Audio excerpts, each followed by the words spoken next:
Okay, we left off Lamed Aleph Amid Beis.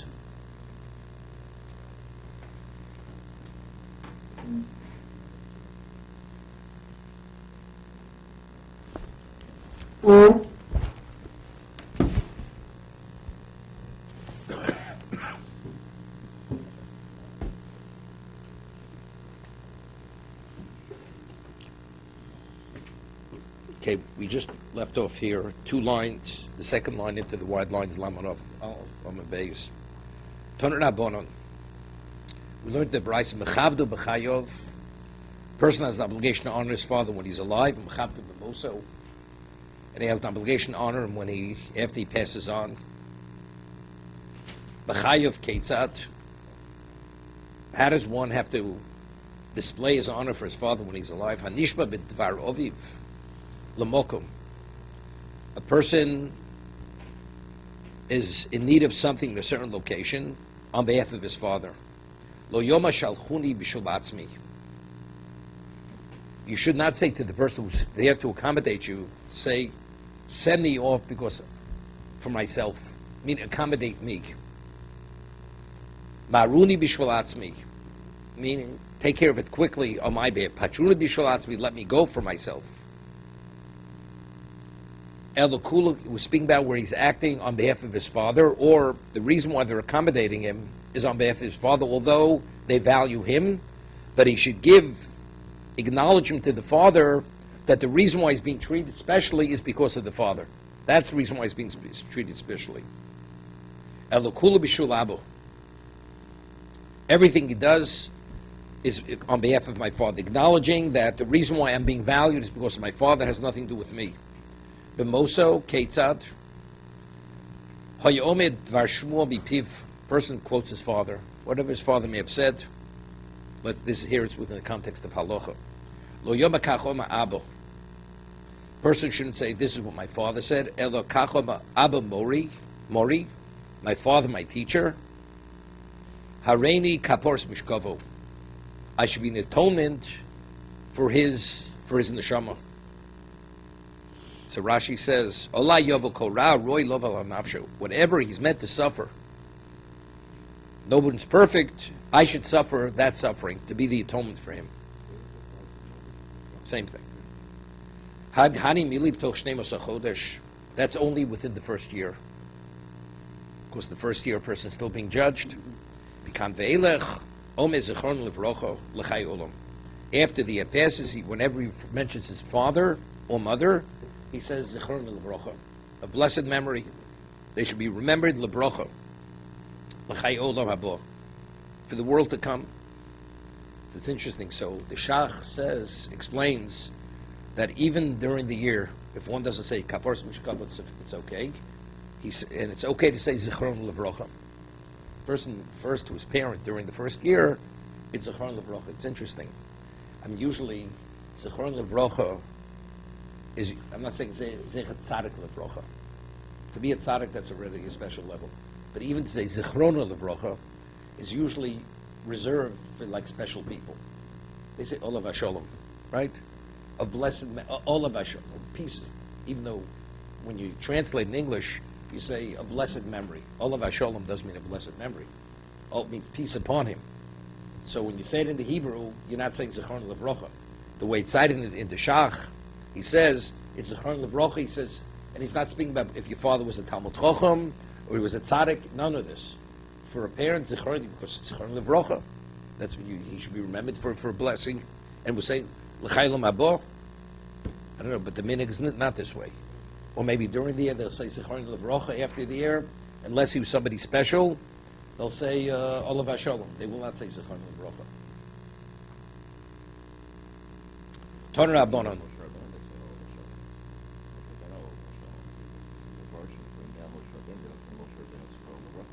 No, they very often the Rishonim use another lotion. They use a term Ishmaso Eden. You ever see Nun Ayin? That's what they say the Rishonim. It's mostly by the Sfardim. They say Olav Shalom. Yeah.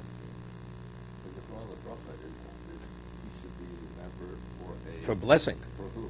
Blessing for who? Just we say that Zechat Tzarek Levrocha. He should be remembered for a blessing. For himself. How does he get what kind of blessing? When people mention him, it should be for a blessing. But he should go Whatever, it says, L'chai olam habo. or the bracha. Zichrono levrocho, l'chai olam habo. He should be remembered for blessing, and therefore he has a share in the world to come. Right? I mean, we find, it's supposed to be Mishlei. Zeichat tzarech levrocho, shem rishom yirkav. That's the two extremes. A tzarek, when he's mentioned, he's always mentioned for the brocha, and an evil person, we don't even mention their names.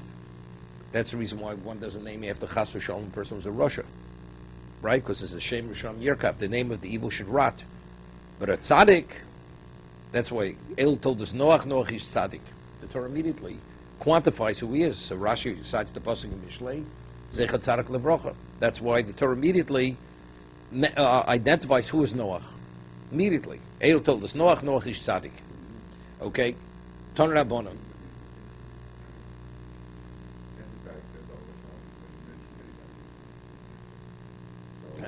Usually a special person, they say Zechar Levrocha.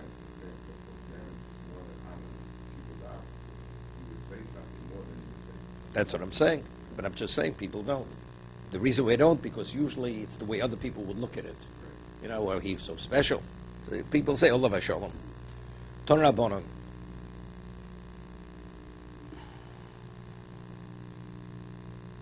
Or very often they'll say on a man, Zechar Levrocha.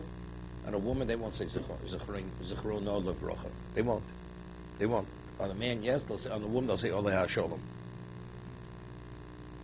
Turn about a Chocham, Mishana Shem Ovi V'Shem Rabo. Meaning, when a person lectured, in the olden days, you had a Meturgamon. So when the Chocham lectured, and he would say over what he says, and he's quoting something from his father, he should not say to the Chocham, to the Meturgamon, to the spokesman who's going to say it over, mention his father's name. He should not say the name of his father or the name of his Rebbe. You're not permitted to say the name of his Rebbe. We're talking about Rabbi Bufak. It's the person who mentored you. Turgamon Ein Mishane. Lo Shem Ovim, Lo Shem Rabo. So let's say a person says over to the one who's going to, the spokesman who's going to say it over to the students. And he says, Ovi Mori, and the Gemara is going to show Marba Ravashi's son quoted his father. So he says, Abba Mori, my father, my teacher. And then when the spokesman said, he says, Ravashi said. So although when he heard it from the son of Ravashi, he only heard my father, my teacher. But since the spokesman understood that was Ravashi, so when he said it over, he stated it in the name of the person who actually said it. The same thing if it would be a Rebbe. He would say Rebbe Mori. So when he would say, since the Turgum is not his Rebbe, so he's permitted to say his name, there's out of respect. Turgaman ein Mishane lo shem Ovav lo shem Rabo. So the more wants to know, it says the Turgaman, the spokesman, he doesn't change, doesn't alter the name of the father or the Rebbe. Someone says Abu Daman. When it says the Turgaman, it addresses what you're asking. The father fu. Ilem Abu the Turgaman. Oh, we speak it's the father of the spokesman. I mean, he has to honor his father also, or his Rebbe. Let's say the Turgaman, it was his Rebbe and it was his father also. A brother is speaking, is the spokesman on behalf of the brother, and he's quoting his father. So again, he's not permitted. It's not permitted to refer to his father by name. We're speaking, the Chocham, the one who's actually giving the shir, it's his father, it's his Rebbe. It's not the spokesman's father or Rebbe. Shem Ovi Shel Chocham, Shel Rabo, Shel Chocham. Because the example, Ki Hodem Abba Ravashi, Mar the son of Ravashi, Ki Abba Dorish B'Pirko. When he would give a public lecture, there's a question, does it mean on Shabbos, does it mean on the Regolim? Iu Ama Abba Mori, so Mar Ravashi would say, my father, my teacher. More, and the spokesman, the one who made it known to the others, Oma Hochi Ama Ravashi. So he would quote it as because he's permitted. No, he's explaining what it means. That it's only because it's not the Turgman's father, that's the reason why he quotes it by name. Okay?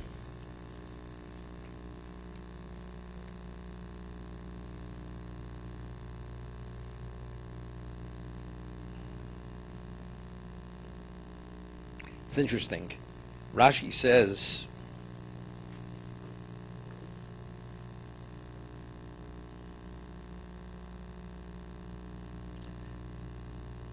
And again he says afterwards, Ki have a dorish bipirka v'lochish dvar halacha leturgaman. Lochish. It's whispers. The Rambam says in Hilchos Talmud Torah when he speaks about the meturgaman, because the Gemara says Hashem Yanenu B'Kol. The Gemara, where do we learn? We learn from Sinai. Just when Moshe Rabbeinu gave over the Torah to Klal Yisrael, it says that the audibility of Moshe's voice and the audibility of Hashem's voice was at the exact same level. The audibility of both. Meaning, Klal Yisrael heard Hashem say to Moshe, Moshe, go tell them such and such. We heard it. And then Moshe went and said it over. And it says, Hashem Yanenu B'Kol. And Hashem made sure that the audibility of his voice was not louder than Moshe's voice. So when the Meturgaman, the Rebbe says it over, the students hear the Rebbe exactly what he says, and the Meturgaman cannot say it lower or louder than the Rebbe. And then when the Talmidim ask the question, the students ask the Meturgaman, although the Rebbe hears the question, and now the Meturgaman, the spokesman, goes and tells over the question to the Rebbe, and then the Rebbe responds through the intermediary. That's the Rambam. So it seems to the Rambam there's no lochesh, and it's based on the Gemara in Brochos, that it has to be the same level of audibility. Here it seems from Rashi that when the Rebbe gives it over to the Meturgam, it's lochesh. He whispers, and then he says it over. Right? I don't know. I mean, based on the Gemara, it has to be, the Rambam is accurate from the Gemara. Rashi seems to be a little difficult here. I mean, I always say, why? I mean, if they hear it directly, they hear the Rebbe, what do we have to go through the intermediary? Because Torah is siyata d'shmaya, and what was the transmission of Torah at Sinai? They had to hear it from the source, but actually in the communication went through an intermediary. And when they would ask the question, what, Hashem doesn't know the question? He knows the question that they're asking Moshe. When they ask the question, they say, we have difficulty. Hashem should immediately respond to Moshe Rabbeinu. Go tell them. But yet it had to go, whether in both directions, it had to go through intermediary. So you see, this is the transmission of Torah in both directions. From the source to the ultimate, where it has to arrive, and when it goes back in the other direction, the question is asked to the intermediary, to Moshe, and then Moshe poses the question to Hashem. But is the Torah the same language? Maybe he's saying in... No, Torah is the same language. Ram doesn't, always. Not always. No. That's if it was parshas, the Meturgaman is there because it was the parshas Hashvua. But when it came to advanced Talmidim, the Meturgaman wasn't. That was for the masses. Right. For the masses, you needed a Meturgaman to speak the language of the people. Right? But here we're talking about, the Gemara is speaking about, or the Ram Hilchos Talmud Torah speaking, a Rosh Hashiva giving over a shir to his Talmidim. This is Marbar Ravashi. Marbar Ravashi saying over something, the Pirka. Maybe only whispered the name. Only he says Avi Mori whispers. Everything else he's saying out loud. Why shouldn't he say Avi Mori? No, I mean, Rashi. No, Rashi says Lochesh lo chochem dvar halocha b'shem Aviv. Dvar halocha. He's lochesh the dvar halocha. Rashi seems, right? He's whispering the dvar halocha. It seems from the Rambam, it has to be at a level of where they actually hear the chochem saying it over. I understand. We don't have it. It's going on the Gemara. Rashi's explaining the Gemara. When they had the Meturgaman. Why we stopped in the Meturgaman, I don't know. Probably in Bavel, they stopped it. After the Gonim, there was no longer a Meturgaman. He's going on the Gemara. It has nothing to do with Rashi. It has nothing to do with Rashi's era or the early era. He's going on the Gemara. That was different. Because they didn't fully understand it. No, I understand that. Yeah, it had to be the same. That was. Yeah, same words. I understand that. But he explained it also. We reviewed it. There was so much material, he had to say it over. Okay, Ton Rabbanon. Ezel Morav Ezel Kibut. What's considered reverence, demonstrating reverence for a parent? What's considered honoring a parent? Mora lo omid b'mkomo. Now, he doesn't stand in his father's place and does not sit in his place. Does that mean at a table? Your father has a seat designated for him. You don't sit in your father's seat. That's reverence. It's showing reverence. What do you mean you don't stand in his place? What do you mean standing in his place? So Rashi says, "B'mokam yuchad lo'aviv lamud sham b'sod zakeni milchaver beitzo." People, when they discuss issues of where they're trying to seek counsel from one another, he's in the place of his father as part of this group. It's not respectful. That's not reverence. Okay? But similar, the Yoshi Bimkov means he's sitting in his father's place. Of course, a father, if he is willing to be mochel, is waiving his honor, he's permitted. This is speaking without permission from his father. Lo sosis dvorov. One doesn't contradict his father. We can see Gemara later. We'll see. It's a question, because there's a question of halacha. You're in a halachic discussion with your father, and then you show your father you disagree with his position. Is that what it means? Lo sosis dvorov. What does it mean? Midli dalma. Not a learning. In Torah, right? Torah, you're permitted to disagree with your father. You're not obligated to accept his position, especially if you feel that that you're more correct than he is, and you even have proof that your father is not right, right? Because the word ladies can say, if your father violates, says something which is incorrect, the way you have to present it, you have to present it in a respectful way. It should not be disrespectful. That's Gemara on the next page. Because this Gemara tells of a story that the son of Rabbi Yehuda stated a mission in Sanhedrin, and as the son corrected his father, says, you're not saying it correctly. Your text is incorrect, because if it would be, it would say it differently. So he was criticized. The son, that's not the way you speak to a father. I mean, you're showing your father that he made a mistake. What you do is you say, this is the way it should be read, in a much more respectful way. It shouldn't be directly, you're criticizing, showing that he's wrong. You don't say, you're wrong. It's a total disrespect. So, lo sosis dvorav, some learn, even halacha, lo sosis dvorav. I mean, it's not telling to do something which is osur, it's permitted. Sosis dvorav means it's something which is not isaveter. Lo machrio. Father has a disagreement with someone else. You all of a sudden agree, you'll be the mediator to indicate who's more right. How do you come into the picture all of a sudden? It's a disrespect. Kibud, what's kibud? That's reverence. What? Even for your father, unless your father asks you. Your father asks you something else. This is the person's intervening on his own. On his own he's intervening. Kibud, what's kibud? Machon mashke. He feeds his father, he gives his father to drink. When we say mashke, it doesn't mean only providing food and drink, it means even helping him to eat or to drink. Malbishu mechase, clothing him, covering him, machnus umotzi, assisting your father to go out, to come in, going for a walk. We're speaking where a person needs some level of assistance. This child helps the father. Iboilu. Now the Gemara has an interesting question. Let's say the father is a person of means. We'll see Tosas in a moment, and he's able to cover his own budget.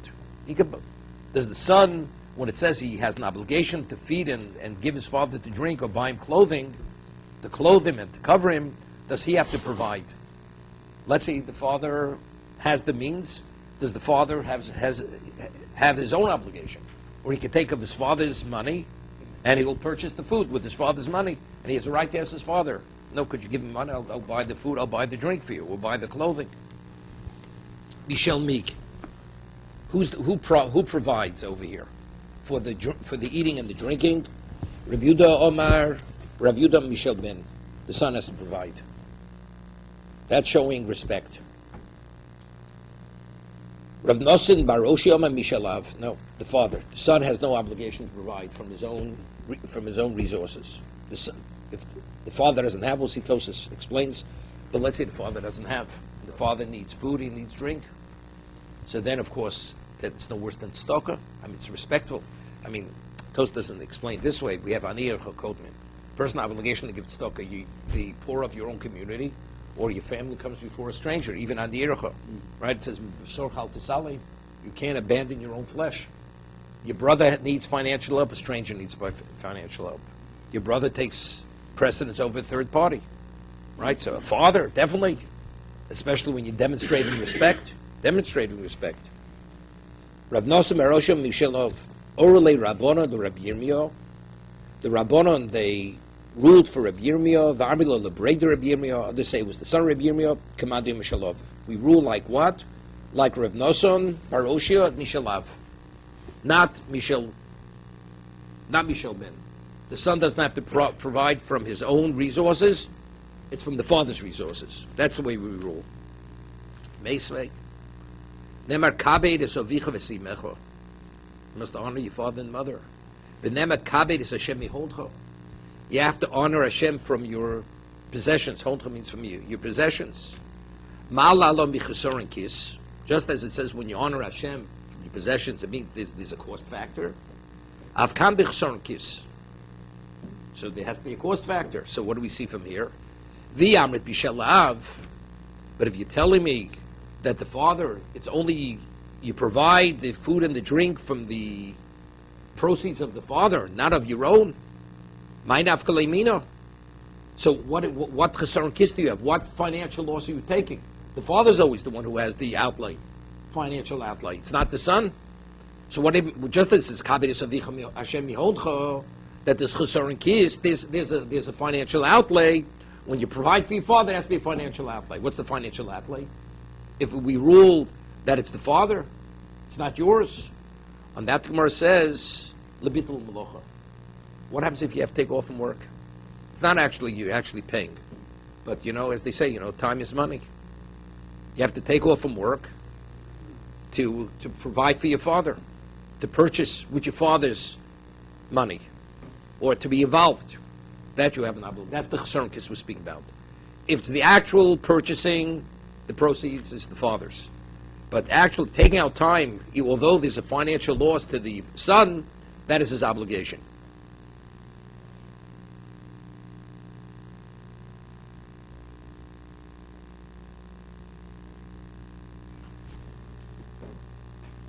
Let's do the second tosus on the page here.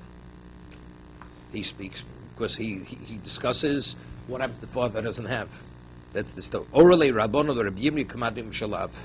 The Chachomim, they ruled for Rabbi Yirmiyah, according to Rav Nosson Bar Ushia, that it's from the father's proceeds. The son has no obligation to provide from his own money. Mashmish Kach Halocha. So says it seems to be this Halocha. It says they ruled for him, like Rav Nosson Bar Ushia. B'chein Pos B'shiltus Rabbi Choy Parshas Vayishma. The Shiltus, this is Rabbi Choy, rules also. Uposek Hechad Leslei La'av. Bislei Leben. What happens the father doesn't have and the son has? Chayev ben lozen oviv. The son has an obligation to support his father, to feed his father, pay. We'll see. Posek Riv Rabbeinu Chananel.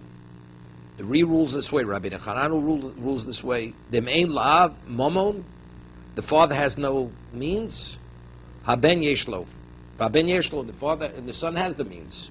The tzorach haben lefarna so mishalo. Lo yei elo ka'acher. Your father is no worse than a third party. Kediyoma ben Irish and Spatza, the Rav Achvi Elahu Gavro.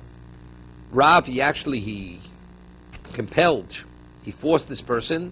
Vapig mine arba meo zuzul itztoka. He forced him, he had the means, he had the ability to give. He forced him to give 400 zuz v'tztoka. So over here, we're speaking with the son has, he has. Son says, I choose not to, it's irrelevant. It's your obligation to provide for your father, you should. If it's a question your father has and you have, the father is the one should pay. I mean, what's really the consideration? The whole discussion here. Is it from the father's proceeds, the son's proceeds? The father has, what should the son provide? The father's a miser. Father's a miser. I mean, why would the father want the son provide? The answer is the father doesn't want. Or should you go out of your way, even if the father doesn't ask, but you know your father needs, to ask your father to be reimbursed. You go shopping, and you ask to be reimbursed for the food that you purchased and the drink that you bought for him. Because that's keep it off. Even if your father has the means, but it's demonstrating respect.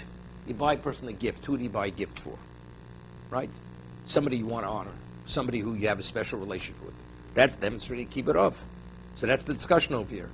To what degree do you have to demonstrate keep it off when it comes to feeding and drinking or purchasing clothing? Even if he has the means, you should, because it's your father, you should do it. Or do we say, no, that's not your obligation? keep means if the food is there and the drink is there, to bring it or to go purchase it. But with whose proceeds? With the proceeds of the father if he has it.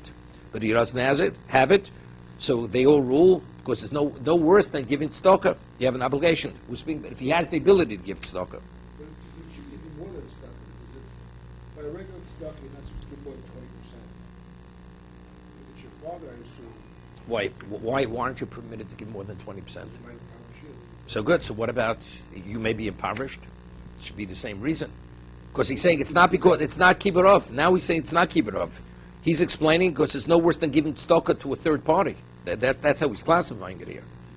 I mean, simultaneously, you are honoring your father. So if it would impoverish you, then you don't have the obligation to be... Definitely not. your father? No, definitely not. Definitely not. That's what he's saying. This is in the category of tzedakah then. If you give your father, you'll take the tzedakah. Now, there's going to be a discussion over here. The Gemara says if you have Maisa Oni and you provide for your father with Maisa Oni, it says Tavol of Meira. He deserves to be cursed. I mean, if you're able to, that's the way you treat a father. You give him from charity. You should provide from out of your own means, out of charity. Maisa Oni. Really, this should go to a poor man. But I figure I could kill two birds with one stone, the Gemara says. You're giving Maisa Oni and you're providing for your father to absolve yourself from your responsibility to your father. And the Gemara says, we'll see in a moment, that's even Padofa, even to provide more than that's necessary. You want to give your father a little extra. So you provide the base from your own, but the little extra, which you have no obligation to provide from Maisa Oni. Also, the Gemara says, it's inappropriate. It's a disgrace. You want a little more, provide out of your own pocket. You give him charity. It's not appropriate. People ask me this question. People support their parents in a very nice way. They asked me, could they take it off as Meiser? So I told them, if you have no choice, that you can't do it otherwise, you shouldn't take it off as Meiser. It's not appropriate. Gemara says it's disgraceful. You're calculating your charity based on what you support your parents. But that's the only one you have. You have no choice. You have no choice. Okay. Yeah, It's disgraceful if the father knows. No, it's just in reality. Well, the Gemara says where it's Maisa Oni. But if when you make your calculation, even to yourself, it's not the right thing to do. Unless you can't provide. It's not. You don't have enough for yourself unless you give the Maisa. Right? Okay?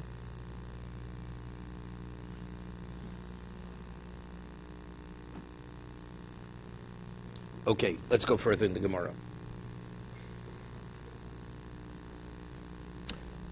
Toshma, Beis Achim. You have two brothers, Shnei Shutfim, two partners. Ho'avu b'no, a father and his son.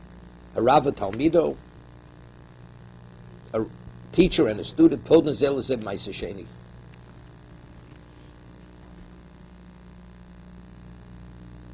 Now, if a person redeems his own ma'aseh sheni, the Torah says you have to pay an additional fifth. Besides that principle, you have to pay a fifth. Value, you have to pay a fifth. So let's say I say to my partner, I'll redeem yours, you redeem mine. Right? It's fine. So the extra 20%, he saves himself. They could feed one another Maisa Oni. Two brothers.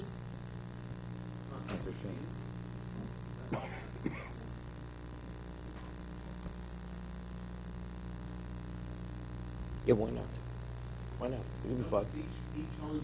No, now they acquire it. Now I have it. Right. So now mine is mine, yours is mine. Right. Now, Umachila says my son, V'yamrit Michel Ben.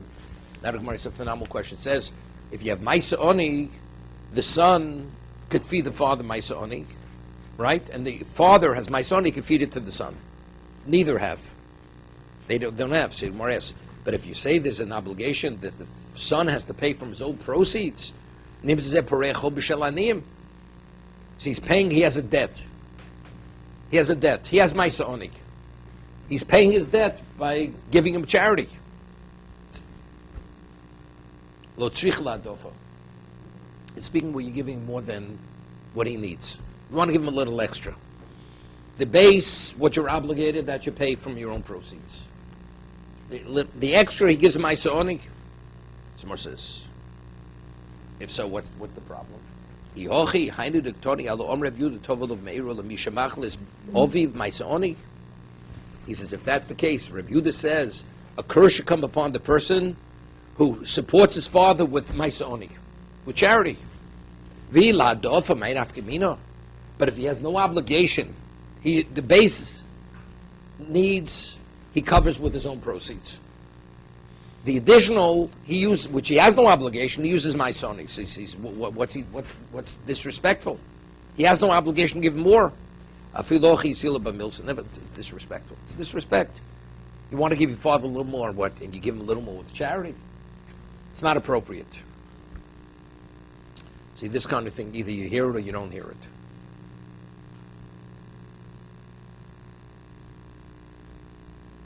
Toshma, we learned in the Brisa Sholos Rebbe Lezer, Arechon Kibrovein, what's considered honoring a father and mother, to what degree? We'll see where you don't react. Omar Lahem, Kdeshiltol Arneki Vizurkena Liyam Befonov, where he takes a purse of money and he throws it into the ocean or into the sea in his presence, the presence of the son. And the son doesn't, Ve'eno Machlimo, and the son doesn't react to embarrass the parents, to reprimand the parents. Someone says, but if you say the son has no obligation to support the father from his own means, someone speaks about the Arniki. Whose Arniki? Whose purse did the parent throw into the sea? It was his own. Why should he react? I mean, if you see a stranger throwing his money into the sea, do you react? To embarrass the person. So if over here it's not, the father has no, if he wants to take your purse, you have a right to stop him. Because you have no obligation to give of your own. So evidently, what is it speaking about? He's throwing his own purse into the sea. So well, it's not his issue over here. Why nafkalei mina? What? Terrific. You read that? Is that what the Hard Scroll says? The Roy Lior we're speaking about that he is the what? He will be the heir. So over here, the son sees this is his inheritance being wasted. Therefore, there is a basis to react. So if he doesn't react, that's demonstrating honor to his father and mother. Similar to Rabba Rafuna, Rabba the son of Rafuna, the Rafuna Koras Siroi Bamti Rabba Berei. He took silk, something of great value, and he tore the silk in the presence of the son Rabba. Omar, what do you want to see? Ezel Ersi Yirosach. Ilo Rosach. I want to see, is he going to become enraged? His son.